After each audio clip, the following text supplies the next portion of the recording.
warnamu isyaratkan. Perjuangan kemerdekaan tidak lepas dari kaum pemuda dan kaum intelektual. Kaum muda, mahasiswa selalu disematkan sebagai kaum intelektual, selalu disematkan pada akademisi dan cendekiawan. Perjuangan kaum intelektual selalu identik dengan perjuangan pembebasan, mulai dari pembebasan sosial, pembebasan politik, dan pembebasan dari aspek-aspek lainnya yang menindas kehidupan kita.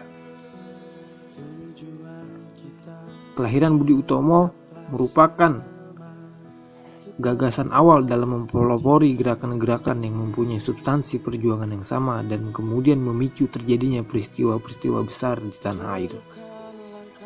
Kita ambil contoh, peristiwa Sumpah Pemuda 1928, peristiwa Rengas Dengklok 1945, dan peristiwa Tritura atau Tri Tuntutan Rakyat 1966, bahkan peristiwa 1998 era reformasi adalah bukti bahwa kaum muda dan kaum intelektual tidak pernah gagal dalam mencatatkan tinta emas dalam perubahan sejarah bangsa.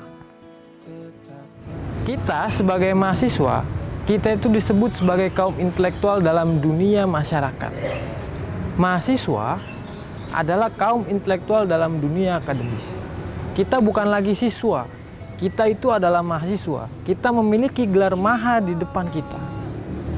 Dalam dunia mahasiswa, kita harus pandai dalam menganalisis, mengsintesa dalam setiap persoalan-persoalan yang ada. Karena dalam tahapan kita adalah tahapan sebagai high order thinking. Pikiran kita cukup tinggi dalam menganalisis banyak persoalan. Nah, dalam dunia mahasiswa juga, kita tidak terus-menerus disibukkan dalam urusan perkuliahan, tapi juga urusan-urusan dalam masyarakat sekitar kita, urusan dalam lingkungan kita. Oleh karena itu, kita sebagai mahasiswa juga harus sadar, juga harus peduli dengan permasalahan yang ada di lingkungan sekitar kita. Lingkungan dengan banyak persoalan apapun, entah itu dengan hak yang tidak kita dapatkan, dengan kebenaran yang selalu dimanipulasi, kita sebagai mahasiswa harus bisa menganalisis itu, harus bisa memperjuangkan hak-hak kita dan hak-hak kebenaran yang harus kita perjuangkan. Salah satu peran manusia adalah sebagai makhluk sosial, di mana dalam melakukan kegiatan sehari-hari terjadi interaksi antara mereka. Ditambah, kita juga sebagai mahasiswa, yaitu pengemban amanah akademik, juga mengemban amanah sosial di lapisan masyarakat. Untuk itu, perlu kita tahu bahwa sebagai mahasiswa, kita punya peran dan fungsi dalam masyarakat. Pertama adalah agen of change, yang mana mahasiswa sebagai agen perubahan. Jika ada sesuatu yang salah di lingkungan sekitar, maka kita sebagai mahasiswa dituntut untuk merubahnya sesuai dengan hal yang semestinya, atau merubah menjadi yang lebih baik. Kedua, social control, di mana mahasiswa diharapkan mampu untuk mengendalikan keadilan sosial yang ada di lingkungan sekitar. Sehingga selain pandai dalam hal akademis, mahasiswa juga harus mampu bersosialisasi dan memiliki kepekaan tinggi dalam lingkungan sekitar kita. Ketiga, moral justice, yang dimana sebagai mahasiswa kita diwajibkan untuk memiliki moral yang baik, berakhlak mulia, sehingga bisa menjadi tauladan yang baik dalam lapisan masyarakat sekitar kita. Dan yang terakhir, yang keempat, adalah iron stock. Sebagai pemuda, sebagai mahasiswa, kita diharapkan bisa menjadi aset yang tangguh, menjadi aset yang bisa diharapkan untuk kemajuan, untuk meneruskan dan menggantikan generasi pemerintahan kita yang akan lebih baik lagi.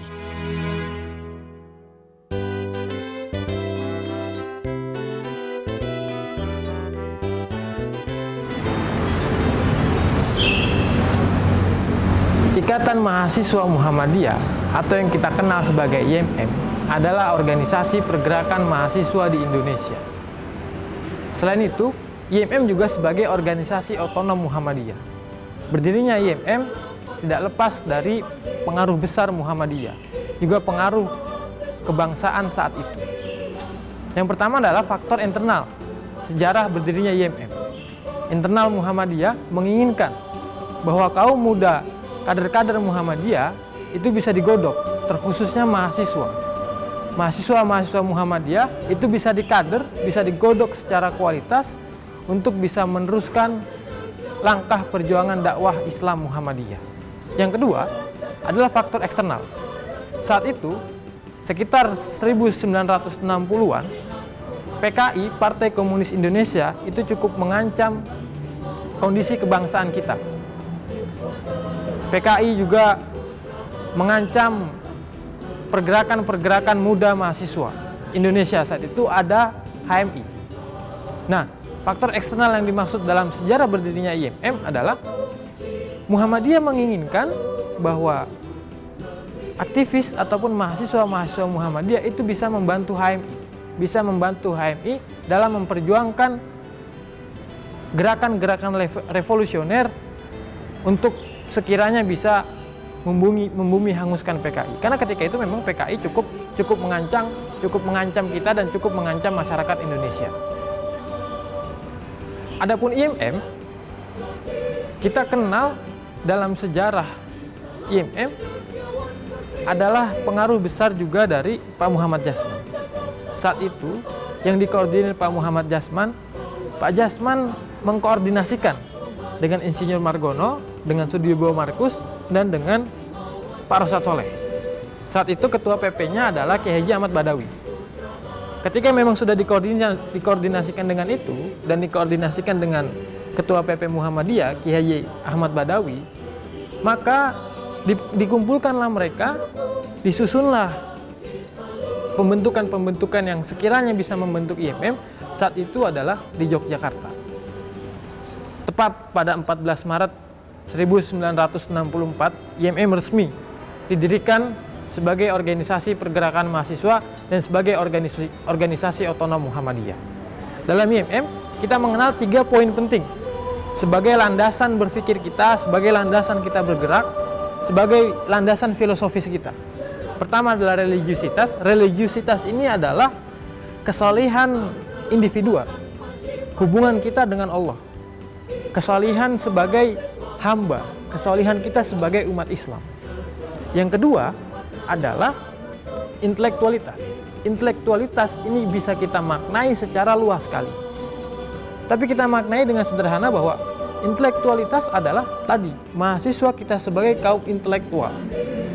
Yaitu kita bisa mempertanggungjawabkan apa yang kita pikirkan, bisa mempertanggungjawabkan apa yang kita gerakan. Mempertanggungjawabkan dalam apa? Setiap apa yang kita lakukan itu memiliki dasar dan memiliki landasan filosofis yang jelas. Sehingga dalam gerakan intelektual ini setidaknya kita tidak terjebak dalam narasi-narasi sempit, dalam ruang-ruang wawasan yang sempit sekali. Dalam intelektualitas juga kita diajarkan untuk kritis dengan segala macam bentuk persoalan, dengan didasari dengan ilmu dan selalu diaktualisasikan dengan amal. Dan yang ketiga, ini adalah humanitas. Humanitas ini adalah hubungan kita dengan sosial, hubungan sosial kemasyarakatan kita. Bagaimana kemudian kepedulian kita terhadap masyarakat, bagaimana kepedulian kita dengan teman-teman sekitar kita. Tapi sederhana, kita memaknai humanitas itu adalah kepedulian terhadap teman kita, hal-hal yang dekat dengan kita. Misalkan kita ngekos di mana, di sekitar kosan kita ada permasalahan, sekiranya kita bisa peduli dengan itu. Bahwa kepedulian terhadap sesama manusia itu akan mengimplementasikan nilai-nilai dalam humanitas. Dalam PTM terdapat 4 organisasi kemahasiswaan yang diakui secara legal dalam Universitas Muhammadiyah Surakarta, yaitu DPM, BEM, UKM, dan IMM, yang artinya organisasi tersebut sebagai wahana dan sarana pengembangan diri mahasiswa ke arah perluasan wawasan, ke arah untuk meningkatkan penalaran, minat, bakat, dan kesejahteraan mahasiswa. Selain BEM dan DPM dalam hal gerakan, IMM juga turut andil dalam pergerakan mahasiswa. Sebagaimana dalam 6 penegasan IMM, menegaskan bahwa fungsi adalah eksponen mahasiswa dalam Muhammadiyah yang artinya sebagai stabilisator dan dinamisator gerakan dari dalam maupun luar kampus Muhammadiyah itu sendiri. Pada teman-teman semua, kawan-kawan mahasiswa baru Universitas Muhammadiyah Surakarta, para calon kader IMM di UMS, mari kita gaungkan semangat kita, semangat kemanusiaan kita, semangat perjuangan kita, semangat keadilan kita dengan mengucapkan Sumpah Mahasiswa Indonesia. Mari kita kepalkan tangan kita kencangkan suara kita kita teriakkan sumpah mahasiswa Indonesia. Sumpah mahasiswa Indonesia. Kami mahasiswa Indonesia bersumpah bertanah air satu, tanah air tanpa penindasan. Kami mahasiswa Indonesia bersumpah berbangsa satu, bangsa yang gandrung akan keadilan. Kami mahasiswa Indonesia bersumpah berbahasa satu, bahasa tanpa kebohongan. Hidup mahasiswa!